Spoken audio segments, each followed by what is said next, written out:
BTCनि मानसिया नङा फेरेंगाया बिनि खोथा बुंनायनि माबा एन्सार होनांगौ आहा दङ मा मानसियानो भाइरानसो जाम्बा नों मिथिया बे माबानिसो धेमाजि डिस्ट्रिक्टनिसो बे मानसिया फरेना बहिरागतसो बियो BTCनि मानसि नङा BTCआव मा जादों मा जागोन मा मिथिगौ बेलाय दिनै हाजार हाजार फरायसा फरायसुलिफोर जोबगोन जादों मा बुङो हाजार माने 2077 जन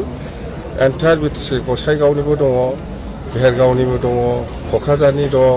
चिरांनि दं बिजनीनि दं बरबदरानि दं उदालगुरि भेरगाव तामुलपुर गासै टटेल 2077 जन सात्र साथ्रिफ्रा दिनै जोंनि पार्टियाव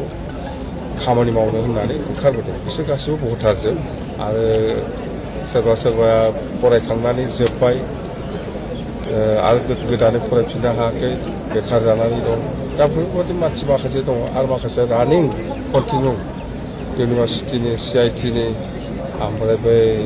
माबानि स्टुडेन्टफोर दङ गभर्नमेन्ट कलेजनि इउनिभार्सिटिनि गोबां स्टुडेन्टफोर दङ गथ'थे मोजां आरोखि जों बेखौनो बुंदों BTCआ